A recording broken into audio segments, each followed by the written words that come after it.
Welcome to Mirror Domains Movie News, your place for entertainment headlines.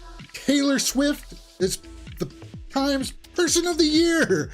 And guys, I am ecstatic because she deserves it. It can't happen to a nicer person, right? You know that I'm a Swiftie. I am. I've got no shame in admitting that.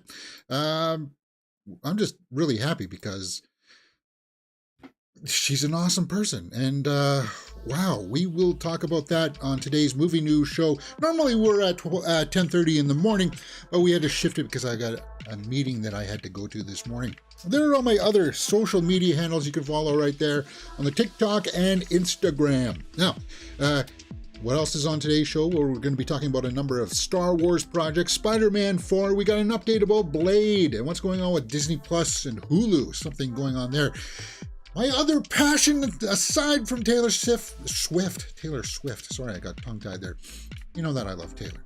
But my other passion is Sasquatching.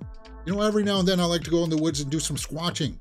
And there's a movie coming out called Sasquatch Sunset that we will take a look at for sure. But yeah, let's just get to it, guys. Taylor Swift, named Times Person of the Year.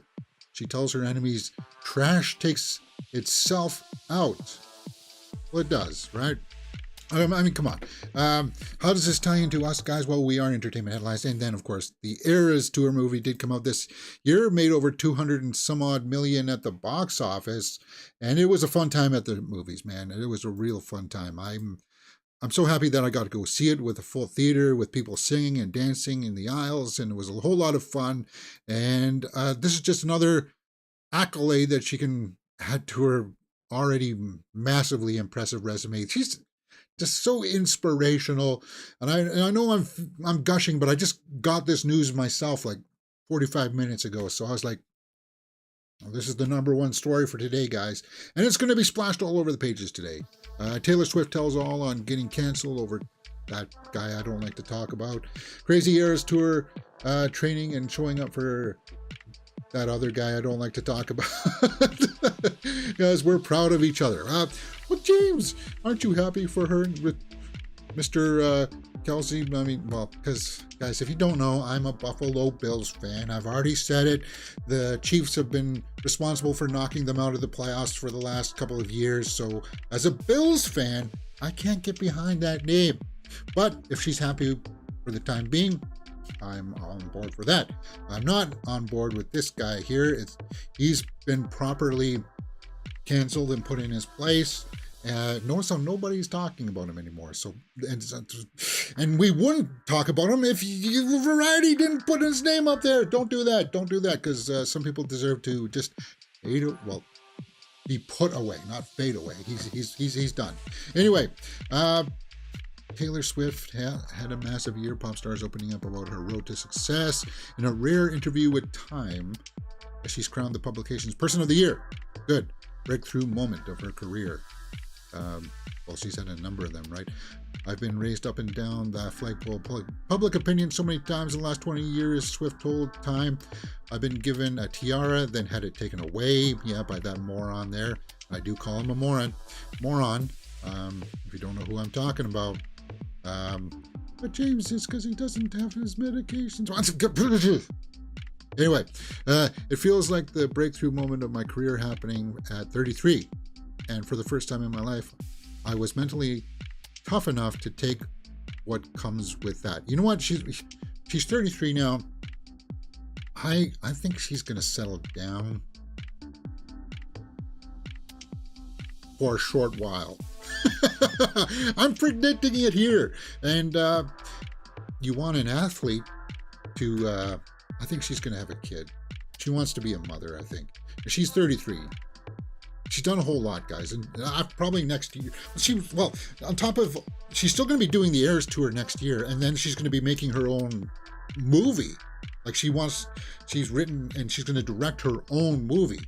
So her slate's going to be full. Will she have time to start a family in between there? Maybe. Who knows? Or will the movie get sidetracked because of that? She's already made big enough statements in the music industry that If she took time off for like 5, 6 years to start a family, then most people will be on board with that. But she's the kind of person where she's been turning out music on a steady and healthy basis for the last, well, since Lover, right? Well, Reputation, and then was it 2 years to Lover? But then like Evermore and Folklore came out really within a year of each other. Like she's just been working on stuff and she just cranks them out, man. Hard worker. So hey, if she wants to start something up, just seems logical. Hey, you want to get the right stock. James, that's gross. Hey, if you're a billionaire like Taylor, and why wouldn't you want to have somebody who is athletically inclined to be the father of your offspring? What's love got to do with it? Isn't love the main thing, James? Well, when you're a big star like that, she's gotten this far sort of without. Well, she did just come out of a big long relationship. She did, guys. I don't know. I'm just speculating about her personal life, and I feel uncomfortable with that. So let's just get back to the times of the year, person of the year kind of thing. uh, the selections over the years have tended to follow certain patterns. The person has typically been a ruler over traditional domains of power. He, and yes, usually it has been a he, is very often a politician or a titan of industry. No, that doesn't have to be. Well, guys, the Eras Tour, as I said, has made billions. The show itself, the movie itself has made over 200, at the 240, I think, at the box office. Let's just take a look at last week's numbers. 249 million. So, and that's pretty much all. Most of it, big percent of it is going into her pocket because she didn't go to a distribution company. She just went straight to AMC theaters and brokered this deal where she set the ticket price at 1989. So she's going to get a big percentage of that.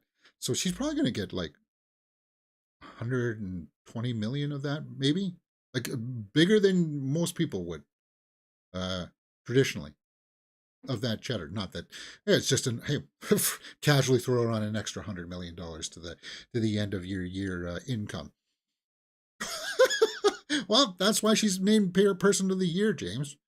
When you can casually say, "Oh, I just added another cool 120 million to my gross income this year."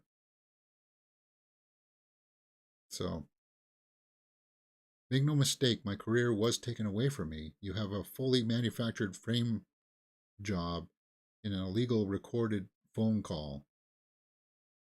What? Oh, is that which Kim Kardashian edited and then put it out to everyone to say that I was a liar? That took me down psychologically to a place I've never been before. I moved to a foreign country. I didn't leave a rental house for a year. I was afraid to get on the phone calls. I pushed away most people in my life because I didn't trust anyone. I went down really, really hard. So those facts, those challenges that fueled her desire to launch the Eras tour. It's not lost on me that two great catalysts for this happening were two horrendous things that happened to me. The first was getting canceled within an inch of my life, insanity. The second was having my life's work being taken away from me by someone who hates me. Yeah, that's why she re-recorded all of her albums. So when you listen to her earlier albums like Red 1989 and stuff, make sure you get Taylor's version of it. Don't listen to the other older versions because that's for the old evil guy who just couldn't play ball. He tried to strong arm her and kind of like force her to do things. Like, I hate that.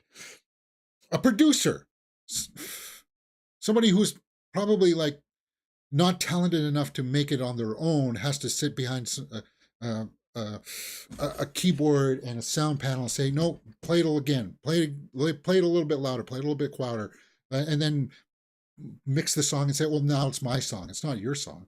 It's kind of like, no, that guy's a moron, and that guy should never work ever again. And I hope not.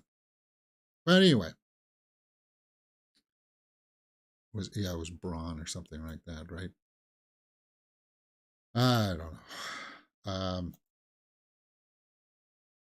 Whoever. Yeah. So there's a bunch of stuff of her going into all of that kind of stuff. This all started when Travis was very adorably put on blast on his podcast, which I thought was metal as hell. We started hanging out right after that. Well, guess what, Taylor? There's lots of people that talk about you. I talk about you. uh, why didn't I get qualified for my resume should have been at the top of the list. No, no. And as I said, I think it's speculation. She wants to start a family. And I can understand that I'm not the best breeding stock. uh, your father is a Super Bowl champion. Yeah, we're not together anymore, but it is what it is. That's what she can say, right? To her kids, whatever. James, are you predicting that they won't go the distance? Yes, I am, because I don't think she's. I mean, she's got needs like every other human being out there, guys. But I think she's like she wants people around her she can trust. But when you marry somebody else who is big too, yeah, they're accustomed to certain lifestyle uh, things that happen about being wealthy and stuff. They're accustomed to all that stuff. But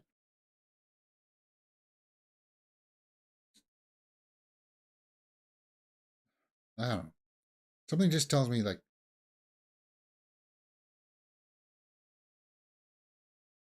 hmm, I don't know if she'll ever find like that perfect partner. No, no, that's phrasing it bad. Perfect is a wrong way to say that. I don't know if she'll ever find that soulmate. She'll have find people that she'll have fun with, that she's compatible with to a certain degree and stuff. But like, there's like if you don't have to get tied to somebody, and you're like, yeah, we had fun for 4 or 5 years, a decade, and we started a family, but it's just kind of like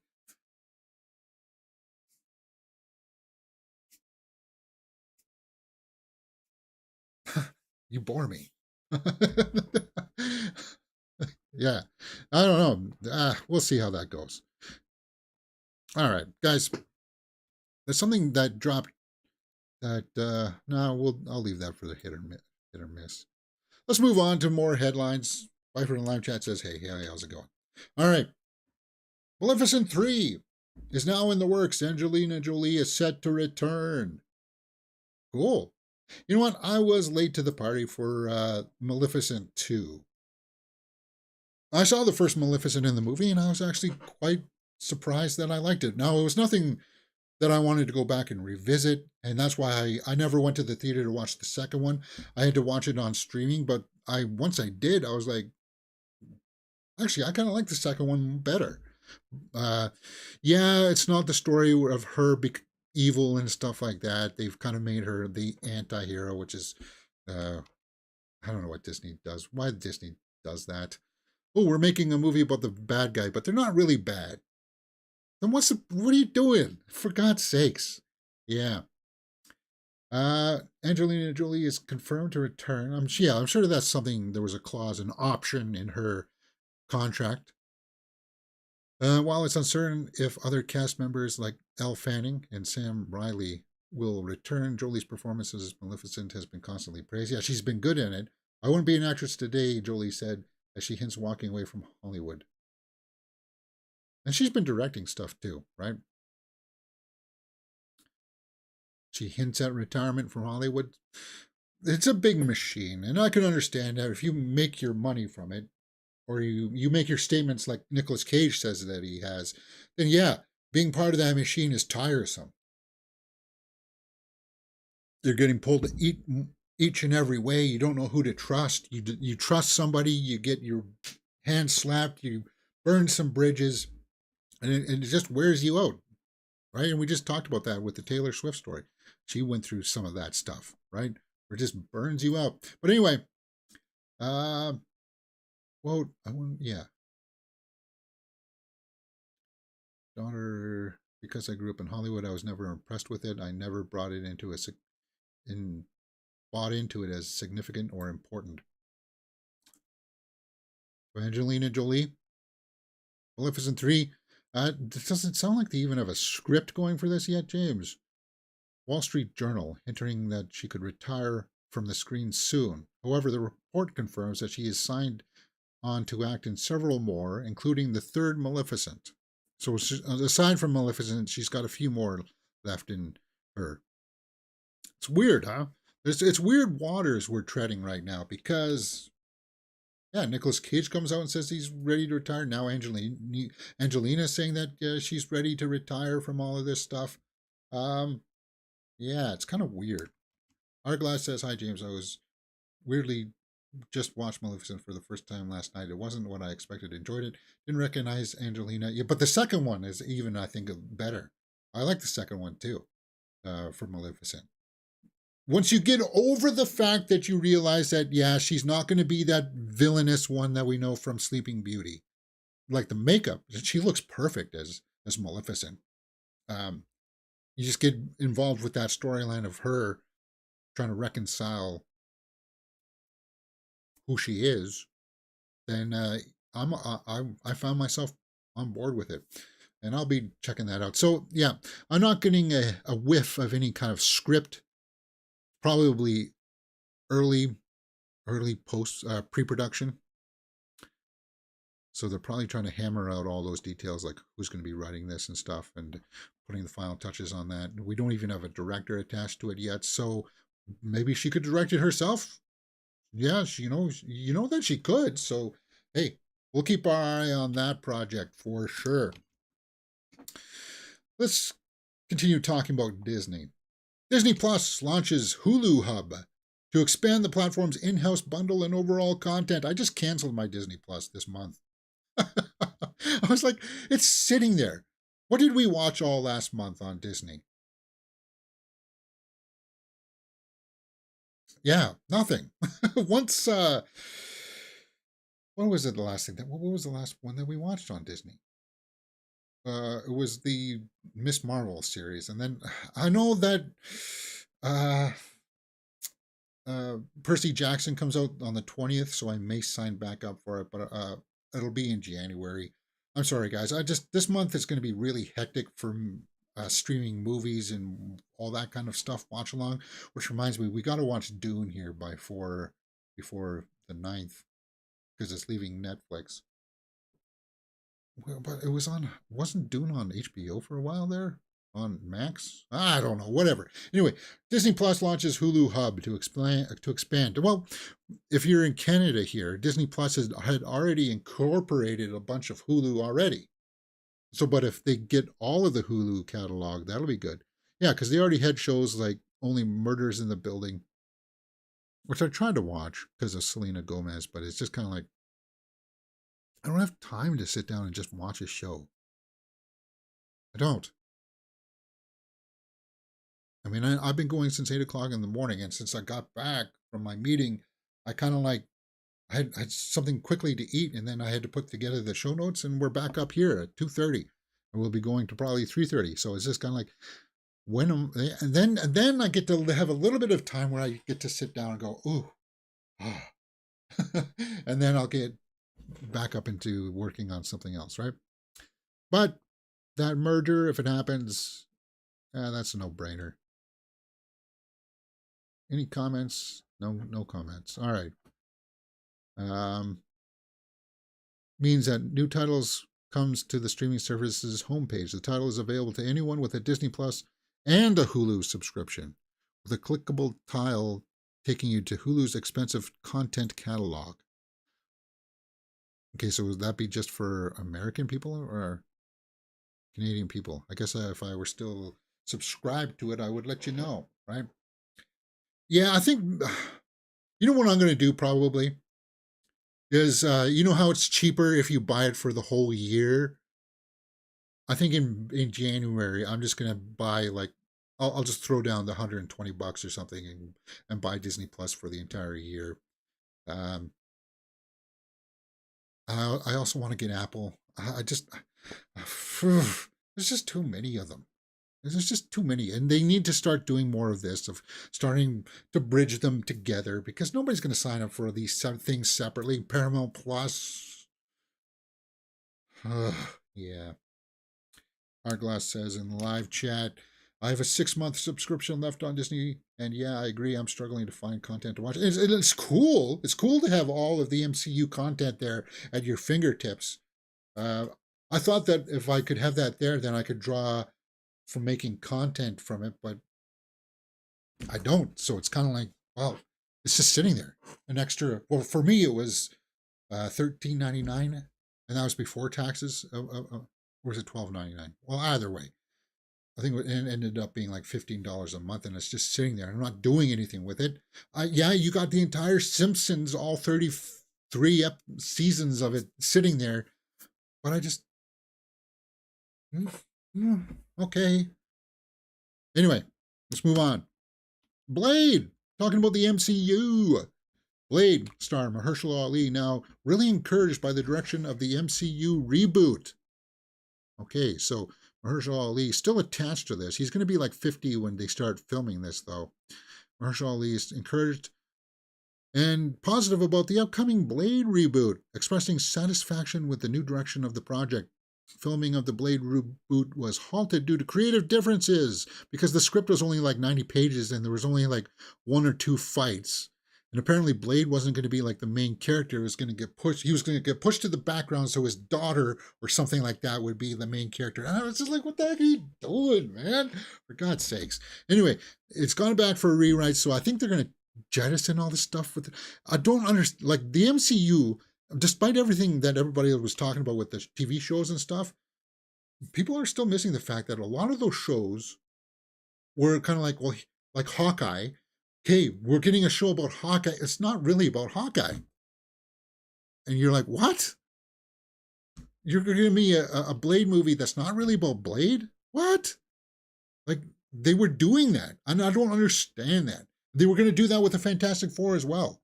They were going to relegate everybody else to the background and have Sue Storm be the lead of the movie. I was like, what? No, they're a team. But anyway, you get the vibe that I'm trying to convey here, right? So, while talking, writer Michael Gordon Green, it sounds like Ali is now satisfied with the Blade reboot. Quote, we're working on it. That's the best I could tell you. I'm really encouraged with the direction of the project. I think we'll be back at it relatively soon. Well, hopefully sooner rather than later, because he's not getting any younger, guys. I don't know how. He's had his chances to cut bait. Mahershala has. And I'm really surprised that, like, yes, he's an Academy Award winning actor. He's huge caliber. But as I said, he's going to be 50 when they start shooting this, man. 50! That's what you want to build that's somebody of that age you want to build that movie around? Like your franchise. So he'll be like 56 when the second one comes out. Oh my God. At the pace that we're going. I'm sincerely encouraged in terms of where things are at and who's on board and who's leading the way as far as the writing of the script and the directing, all that. So that's the extent of what I can tell you. It's going to be rated R. Yeah, we know that. For Blade, we're going to have some fun because Mahershala is such a deep actor. I'm excited to show a kind of ruthlessness, a roughness he has that allows him to walk the earth in a particular way. I love him for that.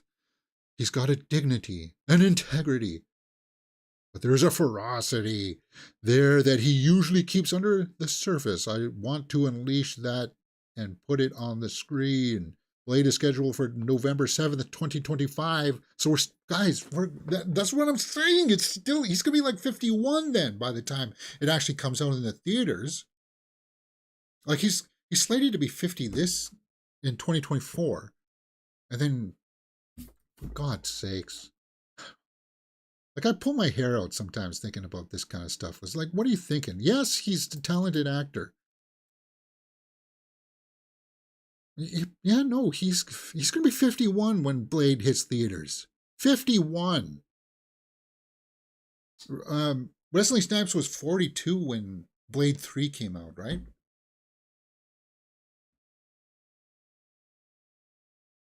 I don't know what the heck they're thinking.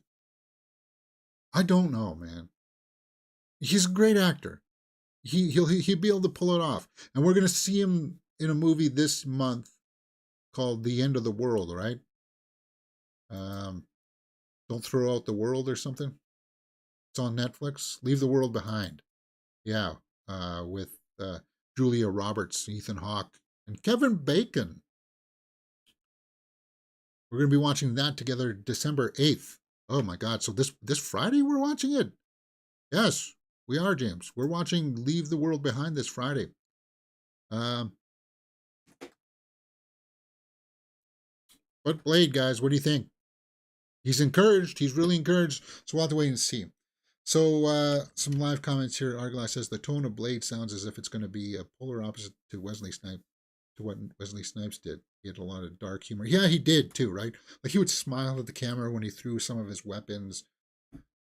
I actually really liked that first Blade film. And it was an intriguing performance by Wesley because he would let those smiles come through at times, but then he also had like some intensity too. Like when he gets shot by one of the cops, he's like, "What are you out of your damn mind?" And it's like, yeah. But then he went down to some really dark places when his mother is like putting him in that box, and he's like that intensity in his eyes of like, "You did what to me? I'm your son." Like yeah. Wesley Snipes was good, and Mahershala Ali can bring that too. He can. All right. So, guys, talking about the schedule, we will be going ahead this week and probably next week. Survivor will be still in the morning tomorrow, and Hell's Kitchen will still be in the morning on Friday. So, nothing has changed this week and probably next week. So, that'll be good for Survivor at least. That'll get us probably all the way through to the season finale for Survivor, actually. All right. We won't have to make any adjustments there. So this week, no, other than today, that today was really the only big day that kind of had to mess around with the schedule. But Survivor will be tomorrow morning. What else can you find here on the channel? Hey, if you like this kind of stuff, Godzilla -1 review is up on the channel right now. Saltburn review. Napoleon. Oh, yeah, you want to hear me talk about that one. For sure you do. The Ballad of Songbirds and Snakes. Hunger Games review is up on the channel. I kind of think that was a sleeper hit, wasn't it? It's doing well. It truly is. And then, of course, yeah, as I said, we're watching Survivor. So Survivor episode 11 goes this week. And Hell's Kitchen episode 10 goes this week. A lot of people are watching that watch-alongs with me. And a lot of people seem to be enjoying it. So I'm happy about that. Because that one just brings a smile to my face. Hey, I used to be a line cook. And, I like romanticizing about maybe stepping back into the arena. And Hell's Kitchen helps me feel that, right? Full movie reviews or reactions up for The Killer. Ugh. Yeah. Trailer reactions for House of the Dragon Season 2 and Godzilla X Kong The New Empire trailer reactions. And then, of course, we do movie news all through the week. I got to put the Person of the Year picture there for Taylor. And I think we'll run with that for the end of the year. All right. Continuing on with the MCU, sort of. Spider-Man 4, Drew Goddard is reportedly Sony and Marvel's top choice to direct if John Watts does not return. Well, we've even heard Tom Holland now say that he doesn't want to return to the Spider-Man role if they're not going to do him any justice. While apparently John Watts, I guess, may not return either. So who is this Drew Goddard? He did Cabin in the Woods. And not a whole lot of other stuff, directing-wise, though. He did some TV stuff, The Good Place, Bad Times at the El Royale. People like that one, right? And, of course, he did The Cabin in the Woods. He's produced a lot of stuff. Ooh. He produced The Cloverfield Paradox. Yeah.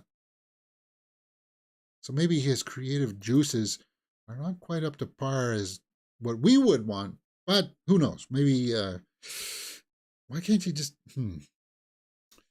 ah, Drew Goddard, huh? If John Watts doesn't return, I think John Watts has he did a great job.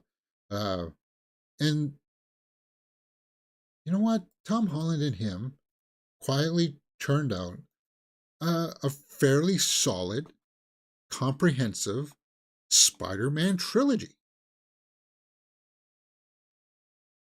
Spider Man Homecoming, Spider Man Far From Home, and Spider Man No Way Home. And they worked well together. Of course, money talks. Holland, if he didn't want to do it anymore, because it sounds like if he would have to sign another contract, because it doesn't sound like there was an option for the fourth one that would obligate him to come back. Because it sounds like it's done, and then probably the same with Watts. Because I think traditionally there would be like, okay, we're signing you to make the first movie with the options for for a trilogy, for another two films to make it a trilogy. Very few contracts are beyond that. Um, like unless it's like a Star Wars where you're dealing with different sequel trilogies kind of thing, or like X-Men or MCU, like an Iron Man, where you could appear in Avengers films. Like, because Tom Holland has already appeared in two Avengers films, plus Civil War. So he's been in 6 films, right, as Spider-Man. He's been in a lot, guys. And I think they perfectly closed that chapter. Because the only, like, you can't bring in another Spider-Man now. I don't know. You, make him older now that he's going to university or whatever. He can learn about developing his webs and stuff like that, and just dealing with the torment that that he had to say goodbye to MJ. There's material there, but if John Watts doesn't return, this Drew Goddard is going to be their first choice. So yeah, we don't need to go about the Tom Holland quote where he says, uh, "So I won't make another one for the sake of making another one. It will have to be worthwhile of the character," he said. Yeah, we don't have to revisit that. Yeah, if Sam Raimi did a fourth one, John Malkovich was originally actually he had signed on to do Vulture in Sam Raimi's fourth.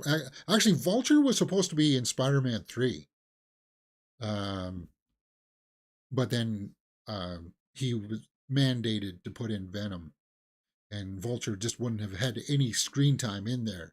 Right? It would have been kind of like he would have been relegated to the background kind of thing. Uh, But that's the big machine that is Spider-Man, right?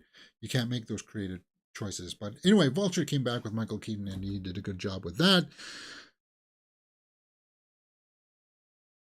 Who knows? Who knows? All right, let's move on. Star Wars. Pfeiffer, these people are lazy. We are going to get live action Miles Morales Spider Verse. Yeah. Why is it taking forever to get Miles Morales? We are. They are working on a live action Miles Morales. We know that. But it shouldn't have taken this long, especially after Spider-Verse movies have done so well. Right? Let's go on to some Star Wars headlines. New Star Wars movie production start date in doubt as Daisy Ridley shares excitement for Rey Skywalker's return. Yeah, it was announced, yesterday or 2 days ago that this Daisy Ridley Star Wars movie was slated to start production in April. And now there's some water on that, I guess, about Rey Skywalker's return. Thought to be ready to start filming in April 2024, Rey's solo film may also develop its own trilogy. Well, then just call it episode 10, 11, 12. What are you doing? But really only knows the story for one film at the time of which is writing. Yeah, it's set 15 years after the rise of Skywalker. They got to figure out a cunning way of retconning the sequel trilogy. And we'll use the same argument that one person likes to say all the time. Well, you still got them. They're just retcons, so they don't really make that much of a difference to the universe going forward. You still have those movies if you really liked. If you thought Force Awakens was a masterpiece, you still have it. It's just not relevant anymore to what's going on with the rest of the Star Wars universe. That's what quietly would happen, and what I think they need to do. But this again boggles my mind, because she was part of dividing the fan base, of destroying it. So it's kind of like, I never understood that. And again, if you are going to go on and make more, a trilogy of them, how is that not episode 10, 11, and 12 then? By default, it seems like that would be episode 10, 11, and 12. So SYNN says, the rumor that production on Daisy Ridley's led Star Wars film is set to production of 2024 is incorrect. According to a source we contacted, the script is reportedly not ready yet, and due to delays caused by the strike, we don't expect filming to start before summer.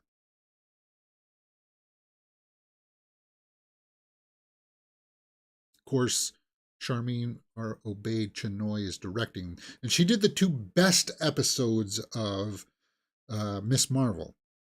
My two favorite. Collider. So Ridley said this about Collider. That, yeah, she just recounts her interview, or her meeting with Kathleen Kennedy, saying that they were going to bring her back. I know the storyline for one film. That's not to say that's all it is, but that's what I was told about. And I imagine it will be the next film, I think. I mean, again, I don't know. Post-strikes and everything, how quickly everything will start up again. But yes, I know the story of one film, and I think people will be very excited. But here's the thing. You're going to have Rey rebuild the Jedi Order, which should have been episode 7. Luke rebuilding the Jedi Order. Why was that not episode 7? It's like, yeah. I've spewed so many videos talking about that. It's like, you guys know where I'm talking about, right? I don't know if we'll spend a lot of time in flashbacks. No, there shouldn't be any flashbacks. Like, flashbacks were not part of Star Wars' storytelling until this Disney Star Wars. You got some visions a little bit from Anakin using the Force in episode 3.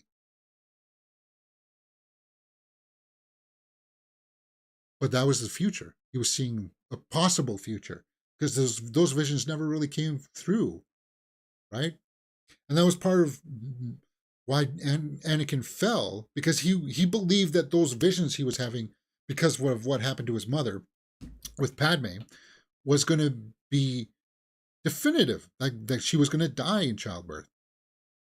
But she didn't really die from childbirth by having the babies. She died because Anakin fell into the dark side. So if Anakin didn't fall into the dark side, then she wouldn't have died in childbirth, right? So it's kind of like those premonitions were part of his downfall. I don't know. It's a little bit frustrating. Talking about Padme, Natalie Portman says she's open to return to the Star Wars universe. Remember when Taika Waititi was like, yeah, maybe we can have Natalie Portman in a Star Wars movie. What, you didn't watch the prequel trilogy, Taika? Oh, I'm just being funny. Can't you tell I'm being sarcastic?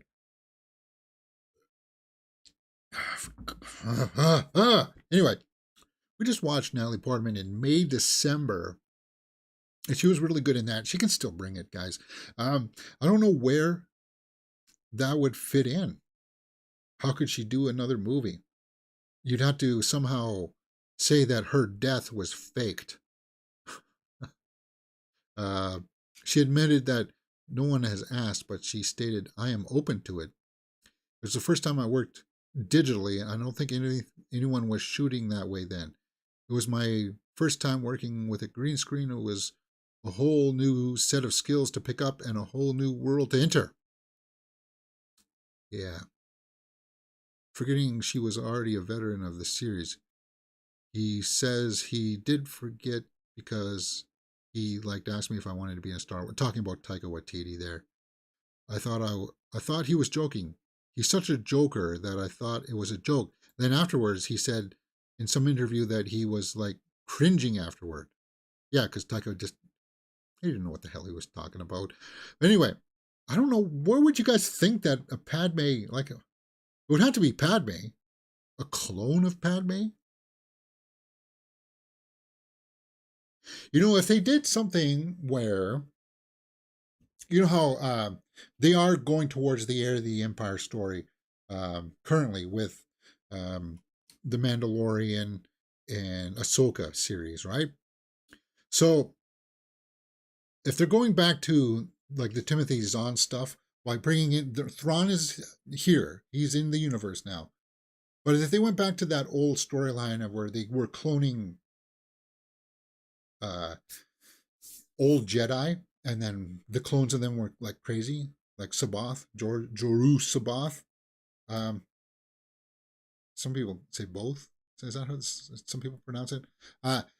Like that, or Luke with the extra U in it. What if they changed it up a little bit?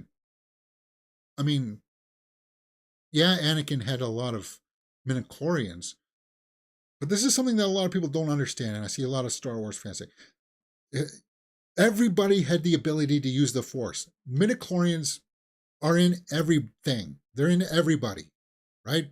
It's just they use that as a count to see if you're just naturally talented at using them, right? That being said, imagine if they did clone Padme and it was her that came back in some kind of crazy,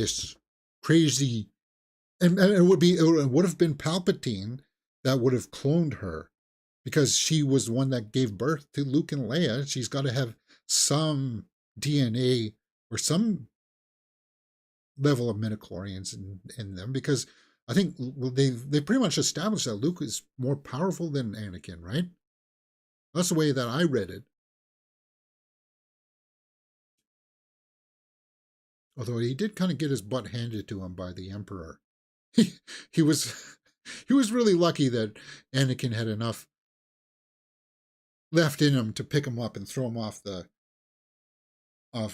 balcony there on the Death Star. Because what was Luke's end game there? Okay, yeah, you didn't turn me to the dark side. I can't. Yoda didn't show me how to combat the lightning, so I'm just going to get my ass roasted here. What was Luke's end game? Did he plan to die there on the Death Star? They would have brought in. No, well, somehow Palpatine got himself off there, because that was like a clone of him of some kind, right? I don't know. The sequel trilogy really could have been set up awesome if they had led the groundwork of saying that Palpatine had contingency plans set up throughout the galaxy of, yes, okay, if I get blown up on the Death Star, my DNA and my life work is sitting on, what is it, Exodar or Exeter or whatever, right? With all of those evil Sith legion of worshippers, right? They're rebuilding me. We're if I get taken out here, because that's what the books went into with Mara Jade, the hand of the Emperor, right? She was helping to create all of these side projects for the Emperor to stave off death and create these big armadas. So there's stuff there. It's full of lore, man, and they're not using it. They're slowly using it, but it is what it is. All right, I'm sorry, I'm ranting about Star Wars stuff here.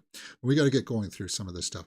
Disney expands Star Wars, confirming 2 major shows for 2024. Well, we know that we're getting Skeleton Crew, right? That's the Jude Law one, which I guess that one is supposed to tie in with the Heir to the Empire stuff. I don't know. I don't know what the heck is going on with that.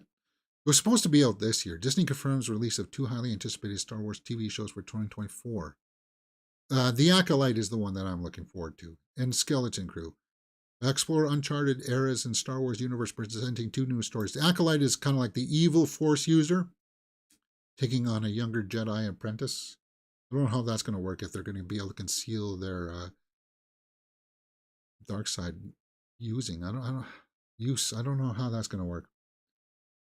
Changes in the release schedule suggest a cohesive narrative thread across the Star Wars properties, while absence of Andor Season 2 implies a potential delay. Yeah, so we're not getting Andor Season 2 then in 2024. Probably 2025 for Andor Season 2. Which sucks, because I think Andor is the best Star Wars series, story-wise. We watched it all here. It got you here a couple times, right? All that stuff in the prison was fantastic. So the Acolyte is the one I'm looking forward to. Skeleton Crew, not so much. That one's like about kids, right? Even though Jude Law is like the big main name, it's mostly about young kids, or like coming of age kids. Acolyte series that take viewers into a galaxy of shadowy secrets and emerging dark side powers in the final days of the High Republic era. Skeleton Crew unfolds of the New Republic era, complementing the timelines of the Mandalorian, Ahsoka, and Book of Boba Fett. This alignment suggests a concerted effort. Yeah.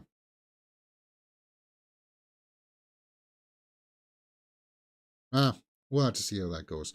There was some footage of Skeleton Crew shown at, what was it, DisneyCon or whatever it's called this year. We'll have to see how it goes.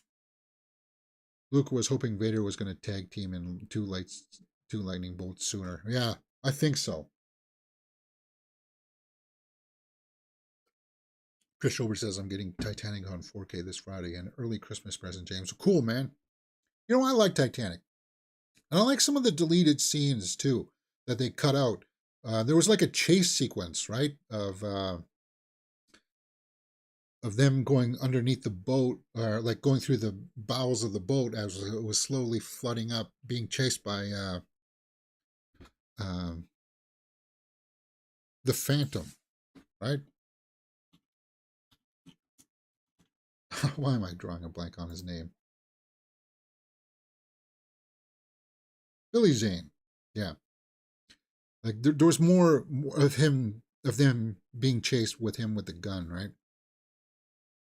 Francis Fisher was good, and Kate Winslet was also, was like, say what you will about like the love story of it all.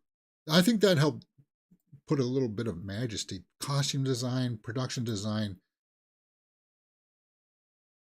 Like Cameron was definitely. This is like when he reached like the pinnacle of his powers, I think. Like I liked Aliens and I liked Titanic. I liked Abyss. Terminator 2, I think, is a masterpiece. I still think Terminator 2 is better than this. But this is a better crafted, better directed movie, I think, with all the elements. But I still think Aliens is his best. No, strike that. No, between Aliens and T2, it's hard choice. Yeah, there's a bunch of stuff of them being chased while the water was slowly filling up.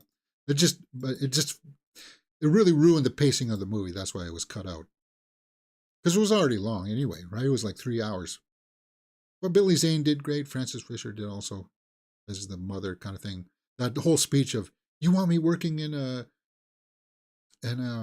quilting house or something like that, or sewing dresses. Yeah, they had it all together. God, Kate Winslet. Oh, mercy. Anyway, cool purchase, man. Kudos. Next, where are we at? Oops, sorry. Andor would make a great movie if edited into 2 hours and 30 minutes, Hourglass says. Maybe. Leonardo rescues Kate like 3 times and she still kicks him off the door. Yeah. All right, we're at Legend of Zelda. Let's talk about that. Legend of Zelda director looking to Studio Ghibli and Hayao Miyazaki for inspiration. Well, talking about Hayao Miyazaki, he's got his final film, The Boy and the Heron, that comes out this Friday. I will be watching it. Unfortunately, for some reason, they're not doing any advanced screening at my theater this weekend. Let me check Landmark. I might have to go back out to Landmark. Boy and the Heron. No, we're not. They're not playing it. It's ridiculous. So I had to wait for Friday, and I wanted to see Poor Things. That's supposed to be opening up. What?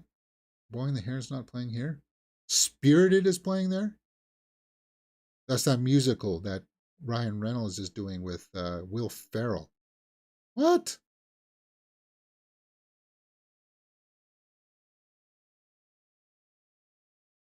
Huh.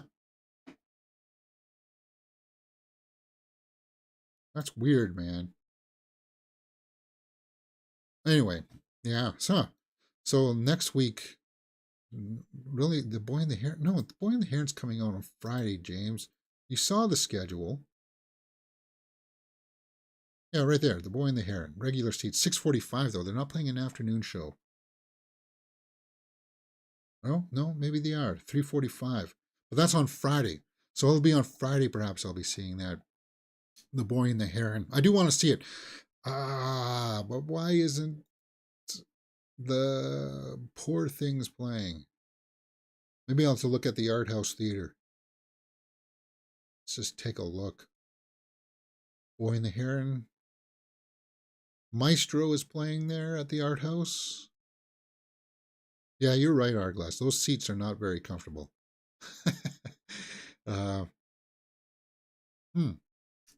no Poor Things, huh? Not Poor Things would have been playing. I'm going to have to maybe run over to Toronto to check out Poor Things. That's terrible.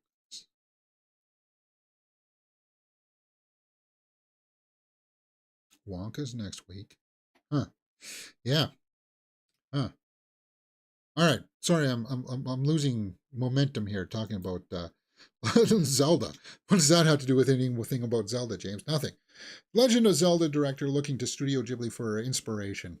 Well, that's cool because of those creature designs. But here's the thing, guys. Zelda already has its pantheon of creatures already all designed for you. And you know what? They probably have CG models already for you to use. There's Princess Mononoke. That's one of my that is my favorite of his. Claire Danes. Great job. I thought it was. The Legend of Zelda, quote, this awesome fantasy adventure movie that isn't like The Lord of the Rings or its own thing. I've always said I would love to see a live action Miyazaki. That wonder and whimsy that he brings to things. I'd love to see something like that. Well, he loves flying contraptions, but he also is very grounded to the earth. I don't know if he subscribes to Gaia theory, but he likes to think of like earth creatures, tree spirits, that kind of thing, right? So I'm thinking maybe that's what he's going to try to chime into. Wes Ball has waited his whole life to direct a Zelda movie. It's going to be awesome. My whole life has led up to this moment. I grew up on Zelda, and it's the most important property. I think that's untapped IP, if you will. So we very much are working hard to do something. We're not trying to do it because we can. We want to make something really special. We're working on the script, and whether it's the next one or not, it's hard to say exactly, but certainly the plan is, after Apes is done, to have a little bit of a rest for a moment and then dive into Zelda. What is Wes Ball work? Did he? Oh yeah, he's directing. He directed Kingdom of the Planet of the Apes, which I think has got potential to be like a big sleeper hit of next year, guys. Because you know what, I just watched a reactor watch War of the Planet of the Apes, Cinebinge. And when I saw War of the Planet of the Apes, I was just like, yeah, everybody wanted that big, huge spectacle, bombastic kind of thing, but it was a much more dialed back character piece, mostly about Caesar coming to terms with the fact that he had to do some terrible things to make sure that his colony of people survived after his wife and kid were shot by uh, the war. Like they were taken over through the war, right? Courtesy of, well, not courtesy, but of Woody Harrelson's character. But War of the Planet of the Apes, we should watch those guys. We should watch those ones. Bad Ape, Steve Vaughn, like it was the music in it. Oof, it hit hard. So I'm hoping that Kingdom of the Planet of the Apes is going to be a big hit next year. So after Wes Ball has done that, he's going to be doing the Zelda movie. And if it's got this kind of a CGI in it, we're going to be in for a treat for sure. But he's got good people that inspired him, right? Next, Sasquatch Sunset. You know, I like to do a little squatching in my downtime, right? Sasquatch Sunset, Riley Keough and Jesse Eisenberg to to star in top secret Bigfoot movie. Wait a minute, is that what Bigfoot's going to look like? I don't know, guys. A top secret movie called Sasquatch Summer is coming to theaters in 2024. Wait, hold on here. Is it Sasquatch Summer or Sasquatch Sunset? I don't know. Either way, I hope it's Sasquatch. Here's a strange little movie announcement. Top secret Sasquatch Sunset is pretty two big stars. The film is already for a release. Bleecker Street has just announced the theatrical release for a mystery project. A year in the life of a singular family. Made 2 short films. Okay, so Zellner brothers have made films about Sasquatch already, huh? I was kidnapped by a female Sasquatch once while I was out camping. She forced me to do evil things. Things I don't like to talk about. But that's why I'm on the hunt for this Sasquatch, to get a little bit of redemption, right? But anyway, as per the press release, filmmaking brothers David and Nathan Zellner have made a name for themselves with their unique boundary-pushing storytelling and cinematic style. Their collaborations are marked by dark humor and unconventional themes and characters. All right. Sasquatch Sunset will mark their 8th project together. Well, Eisenberg's got a movie coming out of him pumping iron or something like that, right? He's put on a lot of mass about some kind of protein powder or something. Let's take a look at his IMDb or something.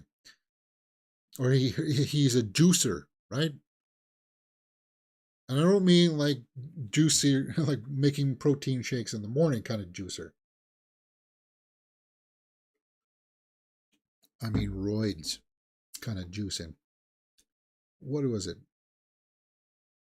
Was it Manodrome? Is that what I'm thinking of? Okay, so it is on his schedule. And then, yeah, he's also got Now You See Me 3 in pre-production. But Sasquatch Sunset is in post-production. Manodrome, yeah, that's the one where he's working out. You can see that he's like his chin filled out for that, right? Adrian Brody, Odessa Young.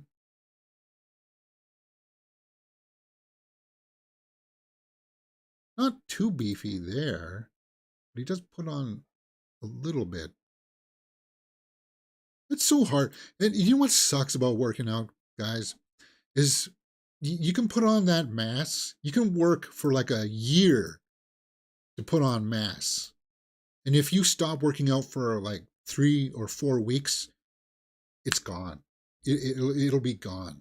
And that's like when you see the guys with the muscles, they have to be in the gym constantly to maintain it. And that's a myth right there, that you have to eat a whole bunch of carbs and stuff to keep on the mass. No, that'll just make you fat. Stick with the protein. All right. All right, anyway, I'm digressing. Sasquatch Sunset. Plot is under wraps because I don't know why. Riley Keough. What else has she been in? Sounds familiar, right? Oh, she one of the brides in Mad Max Fury Road. Logan Lucky. That one was a fun time. We need to watch that one together too, because that's Adam Driver and Channing Tatum, Daniel Craig, and Riley Keough. They're right there. Daniel Craig, yeah, did a weird performance in that, but he was like doing a weird accent in that too. That one was good. And oddly enough, him and Channing Tatum had good chemistry. But this Riley, who else? What else? What has Riley else been in? Manodrome. So she worked with Eisenberg in Manodrome as well. Huh. Terminal List. Anybody here watch the Terminal List? Riley Keough is Elvis's granddaughter, right? Oh, right. Yeah.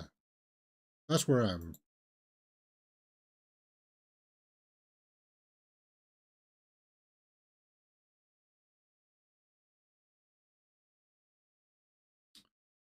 Yeah. She's the eldest grandchild of Elvis and Priscilla Presley. Okay.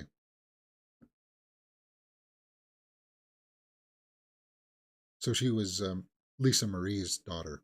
Okay.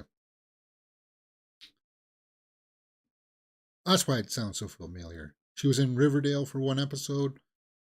Under the Silver Lake. That's with Andrew Garfield, right? Yeah, I remember that one. Kind of came and went, and nobody people forgot that it came out, and then it just got lost. But anyway, we're really digressing on topics today. What the heck does that have to do with Sasquatch Sunset? A movie that's apparently got its plot under wraps for some reason. We'll have to see.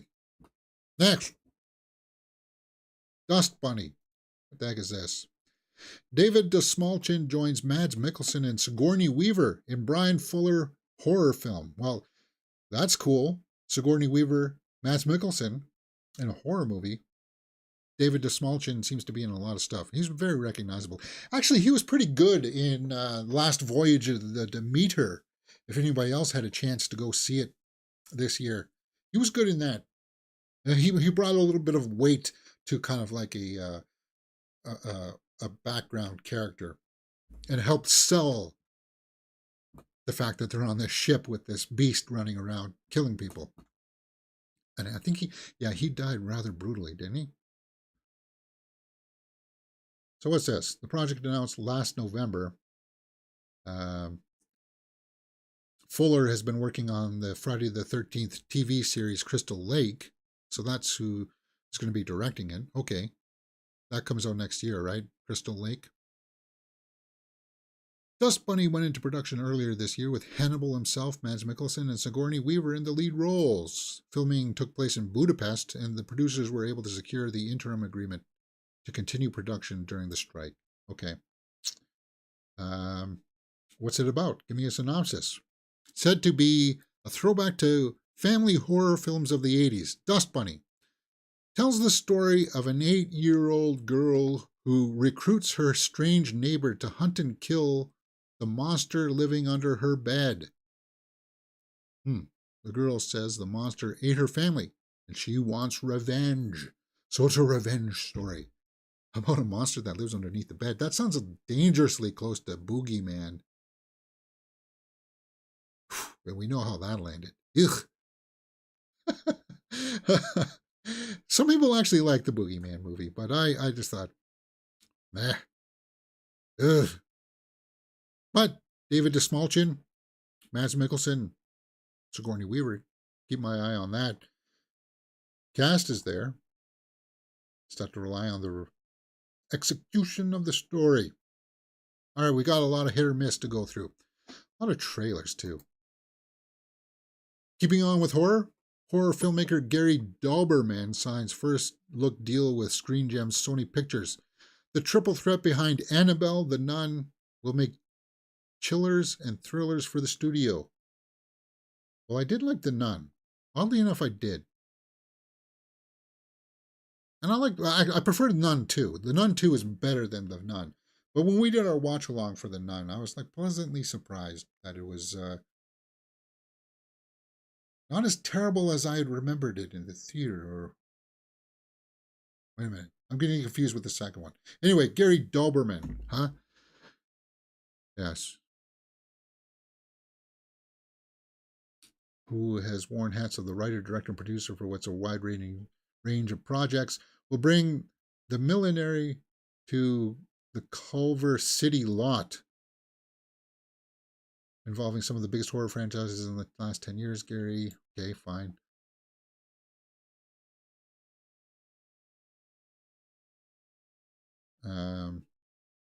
So it's just a deal. Doesn't say exactly what he's going to be developing. Up next to his adaptation of Stephen King's Salem's Lot, which he wrote and directed for Warner Bros., is currently developing a live-action 1980s animated series, Gargoyles, for Disney Plus. So he's going to be doing the live-action Gargoyles, and is in development on Stray Dogs, which is based on a hit Image comic by Tony Fleece.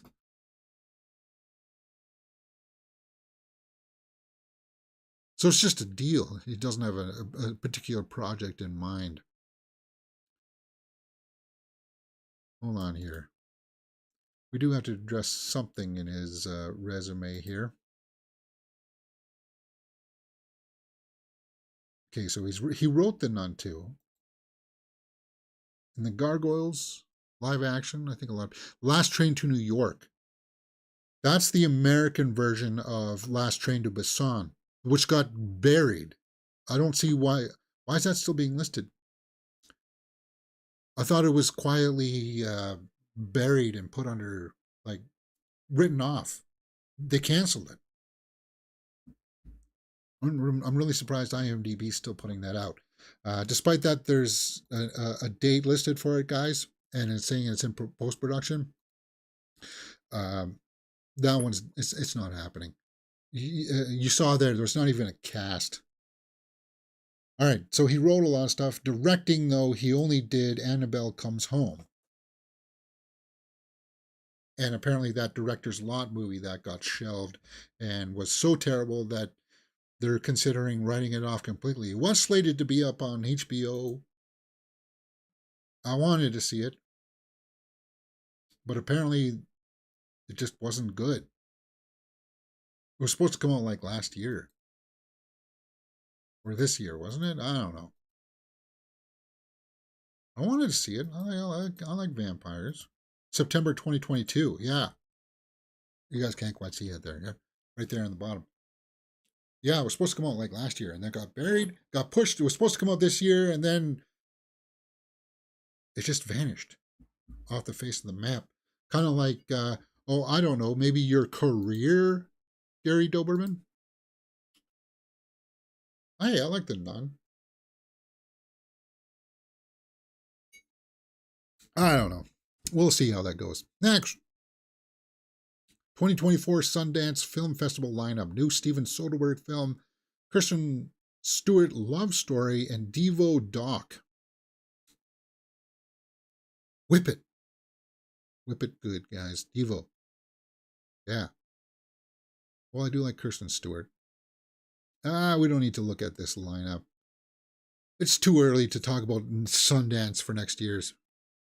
Hey, James, did you catch the Grand Theft Auto 6 trailer? No, I didn't. I need to, though. Do you want to look at some of these titles coming out for next year? I'd have to describe the synopsis to you guys. Love Machina? Porcelain War? Skywalker's a love story. What? To save their career and relationship, a daredevil couple journey across the globe. That has nothing to do with Star Wars, then, huh? Skywalkers? Sugarcane? Yeah, it's too early to talk about next year's Sundance. Too early. Next. Oh, yeah.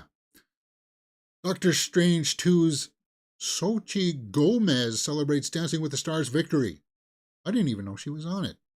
I knew that Mira Sorvino was on it, but I didn't know that Xochitl Gomez was on there. Apparently, she's got some moves. Yeah, I watched a little bit of her dancing here. So she's the winner of this season's Dancing with the Stars. I would like to take up ballroom dancing at some point, but I'm getting kind of long in the tooth. I still got maybe 10 more years to learn it. So, hey, that's enough time, James. If that's what you're passionate about, you can learn how to do some ballroom dancing. Why not? Oh, young Xochitl Gomez. She's not so young anymore, though. She was like 16 or something when she filmed Doctor Strange 2, right? Will she be a young Avenger? No, she's still 17. No, she would have been like 14 then when she filmed Doctor Strange 2, right? She's 17. Again, they introduced MCU and introduces these characters and then they don't show up ever again. Why isn't her character laced into the next movie? Right? Like, I think she would have been an interesting person to have in the Marvels. Why not? I don't know. And what else has she got on her resume here?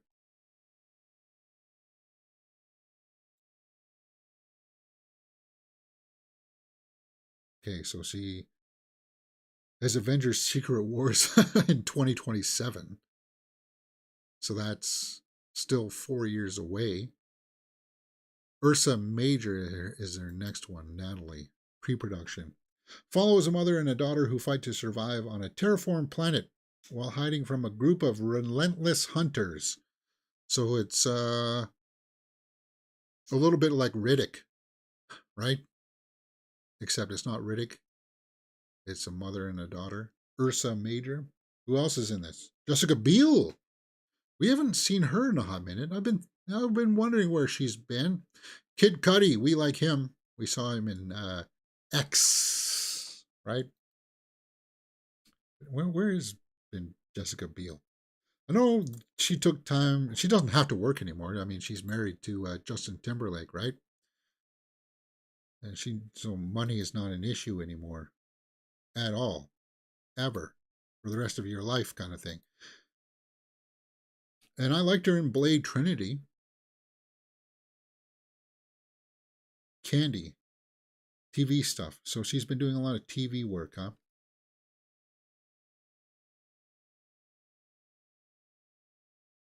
Ursa Major pre-production.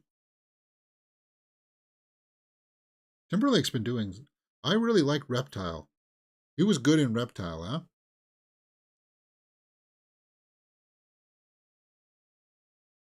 Especially that one scene when he comes in to strong arm that one guy in the kitchen. He's just sitting at the table and he turns on the light and there he's sitting. Good movie, man, Reptile. All right. I don't have that much more. Let me take a look here. Whoops. We only have 9 views. Whatever. We got a movie here. Handling of the Undead. Trailer 2024. Let's check it out. Handling of the Undead. Oh, James, you got to switch over the audio. Neon, huh? Handling of the Undead.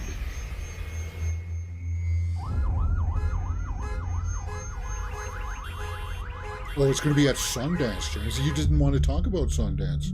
Yeah, because it's still too early to talk about it. We're still in December. It's not even Christmas.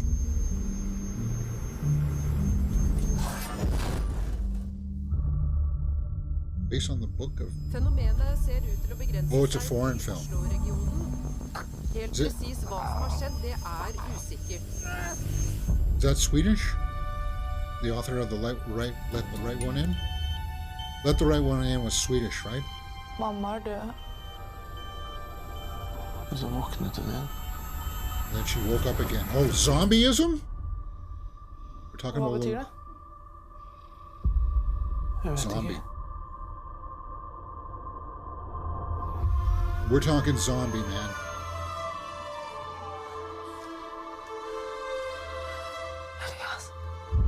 Maybe?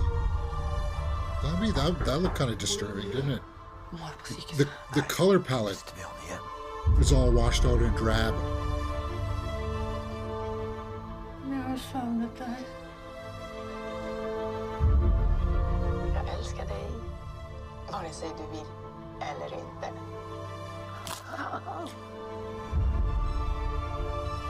So it looks like she is sick and is more about learning to let go of someone that you love, right? An allegory for that? Somebody with a terminal sickness?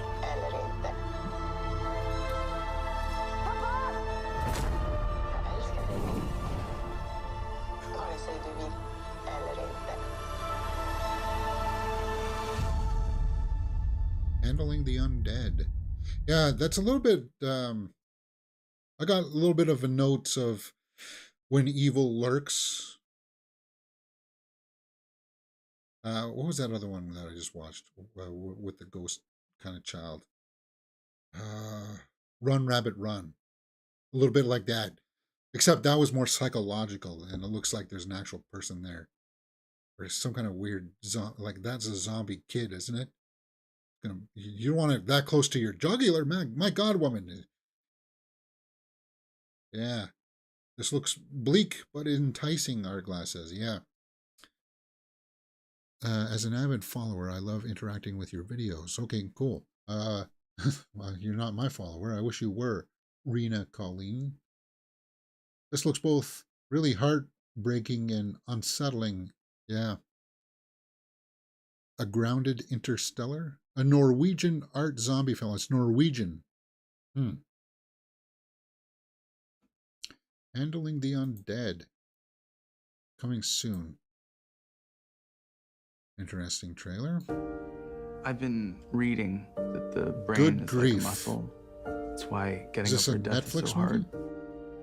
Because your brain has been trained to feel things for a person. When they go away, your head is still operating under the impression that it should. Is that Luke feel Evans? Those things for that person. Not like this guy. Muscle memory. I think we'll hold off on the will for today. Netflix? Does this come out next year? I look older to you. I feel like I've aged a lot. No. Yes, your husband just died. You're allowed. My God. Oh, so that was Luke Evans, right? So it's about the oddly weird that we're talking about the passing of, like, handling the undead is about letting someone go, and it looks like this one's going to be about letting someone go. Whoever this actor is, I don't know who he is. I wanted to thank you both for this year. I would like to take us to Paris for the weekend. We all deserve some joy. Yes, thank you. Where are we staying?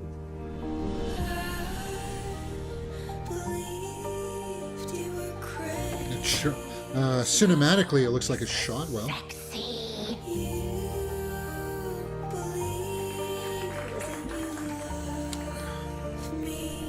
You must miss him. So it's about, yeah.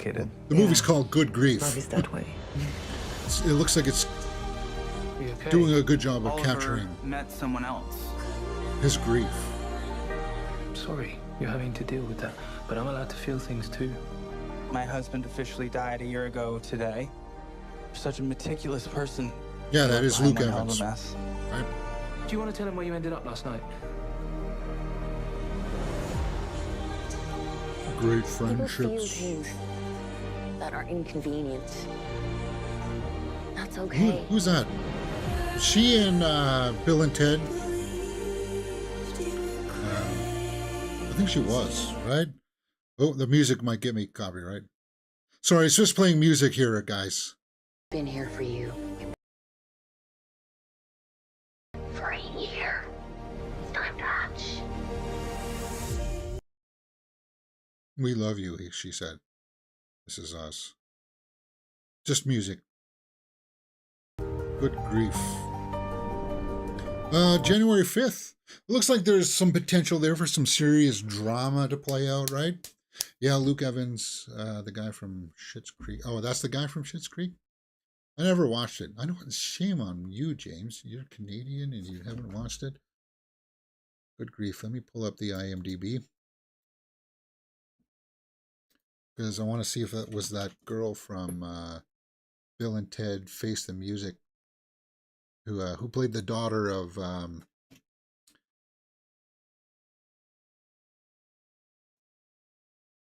one. Oh, David Bradley's in this. Duncan. David Bradley, great actor. I think about that his performance, his voice acting in Pinocchio as Geppetto. Like he did a lot of work of bringing that home, man. Especially at the end when he's got to realize he's got to say goodbye to his son. Yeah.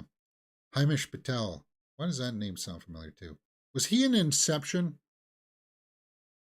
Oh, he was in Tenet. No, so that means he was in Inception too, right? Wasn't it? Doesn't look like it. Who am I confusing him with then? Yesterday. Oh yeah, he was the guy in Yesterday. Okay. That's who I'm thinking of. So what wasn't? Terrence, Caitlin Dever. She was just in that Alien movie, right? Leave No One Behind. Or No One Will Save You. She was really good in that. She was really good in No One Will Save You. Huh. Well, who the heck was I thinking of? Ruth Negga. No, that's not who I was thinking of. Well, go back to the trailer then, James. Hey, we're not on a clock anymore. I can take this for as long as I want. Where was it? But it does look like it's got some the potential there for some serious drama, right? Was it the blonde? No. Or maybe that was it. No, that's not it. So that's Ruth there. Where did I see that? Don't you hate that? I should have paused it when I saw it. It was just a small part. So maybe, yeah. She was great in No One Will Save You. She with no dialogue, she should be awesome. Yeah, she should be. Why does Ruth Negga sound, Ruth, what was she? She was in Passing, Ad Astra, Agents of S.H.I.E.L.D., Warcraft. Okay, yeah. Yeah. Preacher, Passing. All right, why am I drawing a blank on that name? Bill and Ted Face the Music. George Carlin's daughter in it. Why am I thinking? Is it Kelly? Kirsten Shaw? Is that who I thought I saw her in the trailer, but I guess I didn't.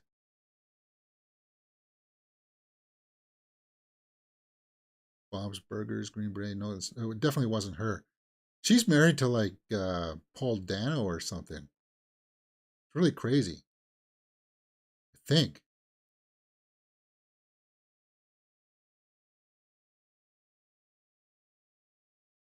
So I thought I saw a glimpse of her. Is she's married to Paul Dano, right? Is that? Why are we sidetracking on this, James? This has nothing to do with Good Grief. Spouse. Oh, no, it's not. Richard Blumquist. Who am I thinking is married to Paul Dano? Who the heck's married to? Somebody else who's an actress. That took me by surprise. Zoe Kazan? Is that who I'm thinking? Oh, yeah. So, see, yeah. See, they sort of look like the same face, maybe. Zoe Kazan. Why? She was in What If? Why am I going down this rabbit hole? What was she in that? I just saw clickbait. She said. No, I don't know. Anyway, whatever. Next, we do. Is that it? Is that finally it? Underdogs. What the heck is this? Snoop Dogg. America loves a superstar. Yeah, he does a podcast too in real life, right? He does streaming. But once you reach the mountaintop of greatness, everybody wants to see you fall. He plays video games, right? So he'll be playing GTA 6, right? What the heck is that? Damn! You pled guilty to charges of speeding and damage to city property. I'm recommending community service with the Long Beach Recreations Department.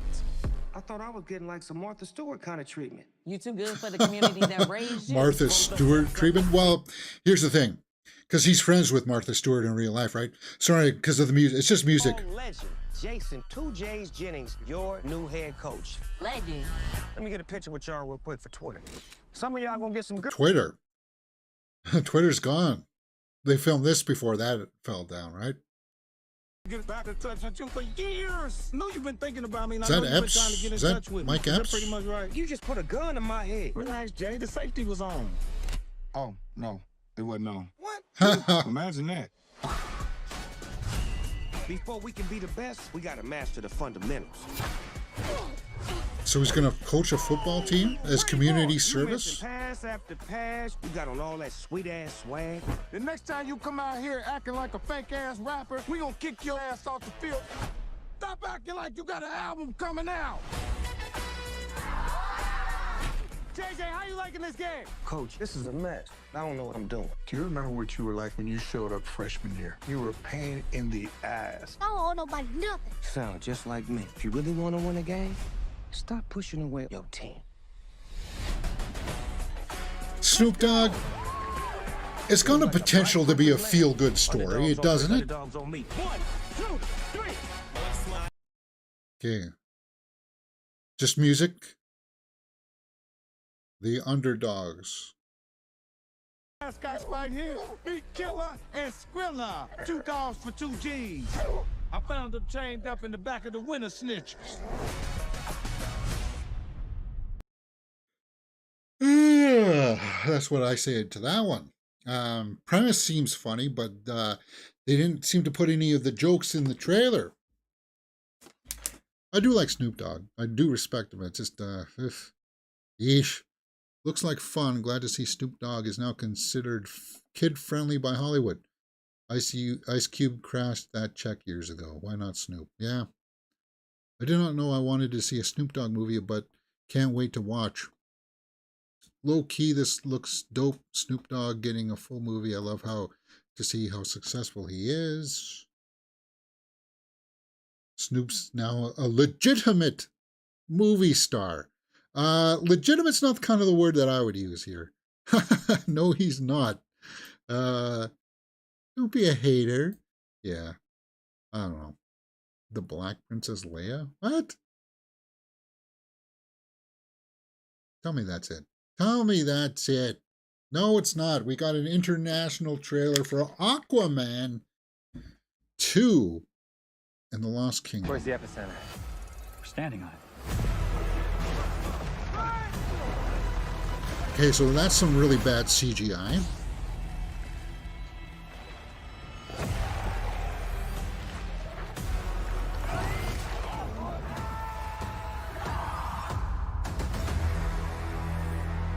Okay, that was kind of creepy though. We don't have much time. A global meltdown is imminent. It's time for Atlantis to rise. Nicole Kidman, man. Why can't you? She signed up for a movie like this, and you got Nicole Kidman in this, and you gotta use those acting chops. To ash. I'm coming for you. And Patrick Wilson, he always brings it too. He's heating the atmosphere on purpose. We deserve a real king. He is pushing us past A real king. I think I know someone that might be able to help us.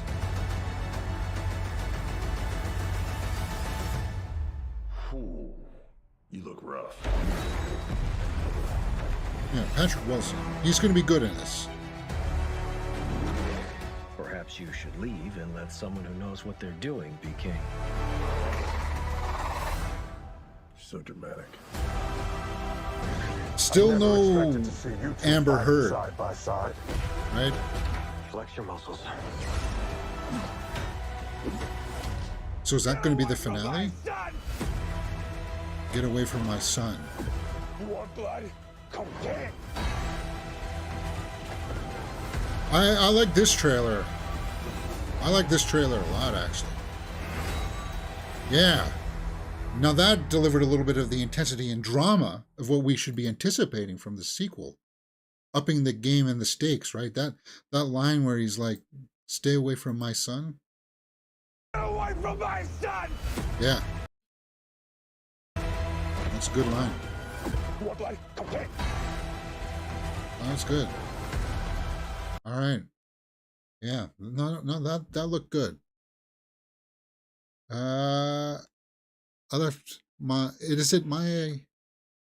Is it my idea, or does the tone seem like it will be serious? Because in the first trailer they released, it had a colorful and more fun tone, but each trailer that comes out changes into a serious one, and I like that. Yeah, I already want to see the movie since Black Manta looks impressive and imposing.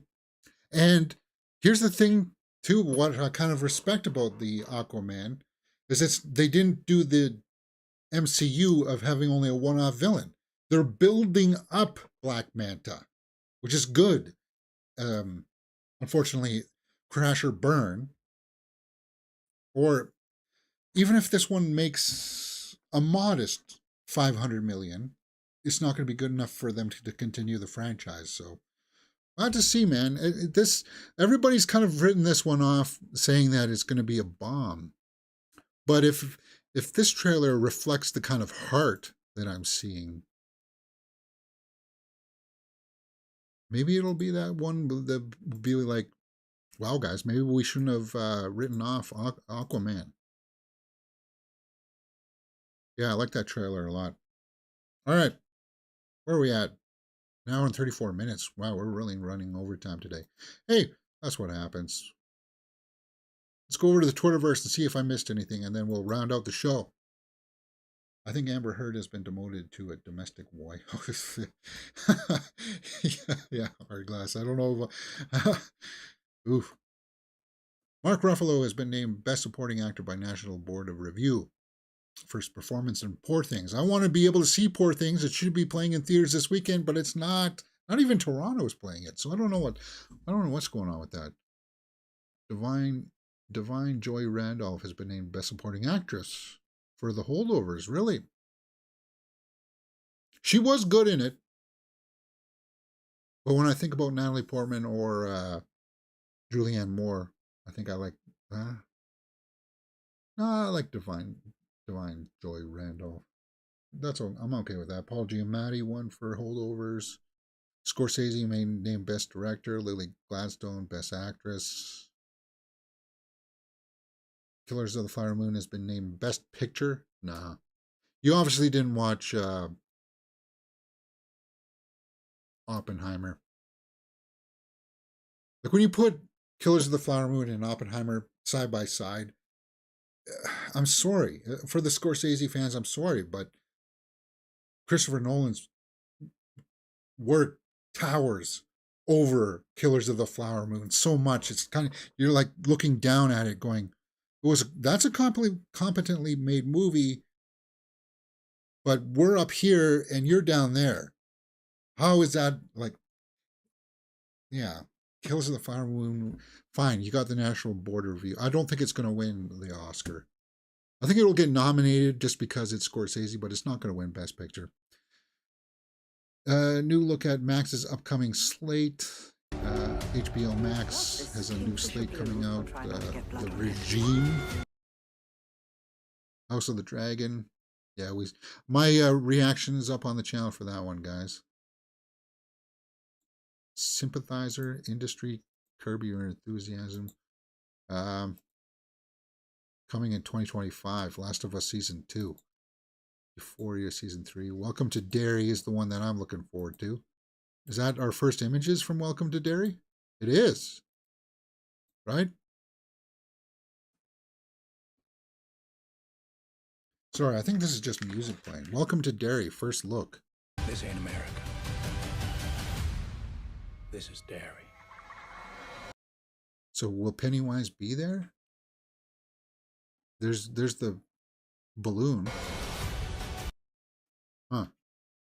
That's in 2025. That's still more than a full year away. Yeah. Dylan O'Brien, River Gallo, and Ponye Boy. Freaky Tales will premiere at 2024. Pedro Pascal. Ben Mendelsohn. Well, we do like Ben Mendelsohn here. I don't know what that's about. Well, maybe you should have read that whole article about Sundance, James. Well, it's still here, guys, if you want to look at it. Or did I already close it? I think I already closed it. No? Yes?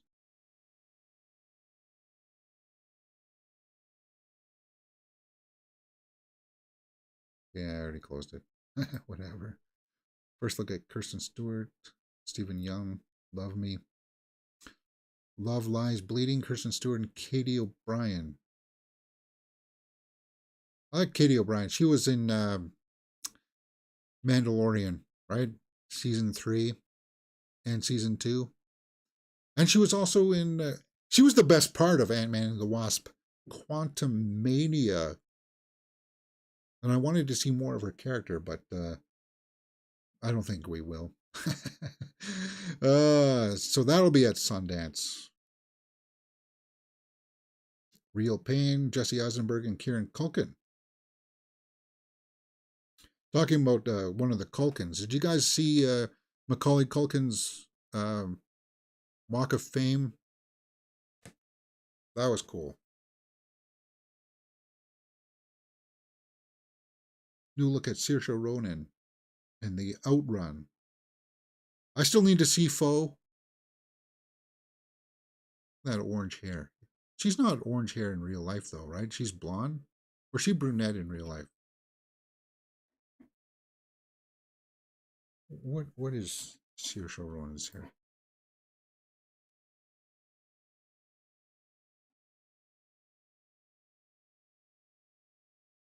Oh, she's brunette. Look at those roots. Right? 29 years old. Yeah, we need to see more of her anyway. Good actress. Pony Boy. I don't even... Victoria Pedretti is going to be in it. Cool. We just talked about her the other day. She's going to be on Broadway. Good actress. Love Me. Halle Berry describes her upcoming action thriller Maude vs. Maude, co-starring Angelina Jolie, a mixture of Mr. and Mrs. Smith and Mission Impossible with a comedic twist. So they're going to be like spy versus spy. As long as it's not as bad as that, like, previous installments, kind of like X versus Sever. Yeah, that stuff was terrible. First look at Bong Joon-ho's Mickey 17 with Robert Pattinson. Ooh, hey, that's what happens when you go for an hour and 40 minutes, James. The film is currently set to be released March 29th, 2024. Yeah, so this is kind of like Mickey 17. It's based on a book. It's a little bit like Moon, where there's different clones of Robert Pattinson working on I think it's Mars. It's supposed to be Mars or something, right? And then he realizes that he's the janitor and he's got to try to get home. Or something like that, right? It's similar to what Moon with Sam Rockwell was. Oscar Isaac carrying a Christmas tree. Oh, that's something that we all wanted to see, right? Lily Gladstone was on Kimmel. In the middle of something like this with Marty and I didn't Leo realize that she was. DiCaprio. I mean,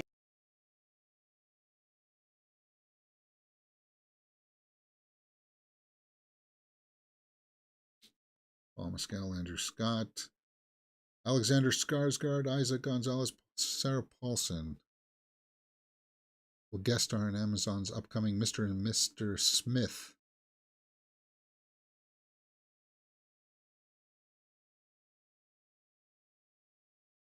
A24 movies will now stream exclusively on Max after their theatrical run. Okay. See, merging of companies, or at least, I don't know. Whatever, Taylor Swift. Still trending. Emily Blunt and Anne Hathaway photographed. Yeah, see, Angelina, she's still got a bunch of stuff. Maud versus Maud. We just talked about Maleficent 3. And a biopic, Maria Callas. Kung Fu Panda 4. So she's still got a number of things coming up. The official trailer for Good Grief. Yeah, we watched that. All of Us Strangers. Don't know. Shonda rhymes on Taylor Swift. She controls narrative not only in her work, but in her life. It used to feel like people were taking shots at her. Now it feels like she's providing the narrative, so there aren't any shots to be taken.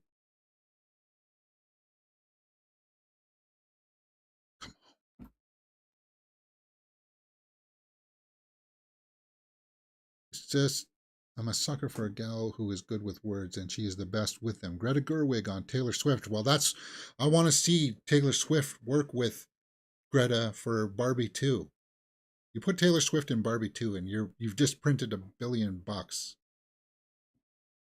Even if she's just a small role, you're printing money. I think Pennywise pulled a kid into the water during that preview. I think maybe 2. I'll have to watch that one again. Taylor Swift has bypassing Hollywood studios. Yeah, that's a great image. I'm gonna give that one the old heart. Yeah, she can make weird faces from time to time, but whatever.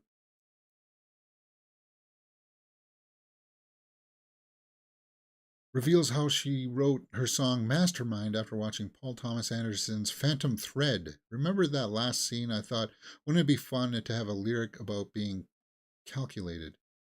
I do like the song Mastermind. It was the final song on the Midnight's album. Barbie was the finalist for Time's Person of the Year. Yeah, so see, I'm not the only one thinking Taylor Swift, Barbie, Taylor Swift, Barbie. Yeah.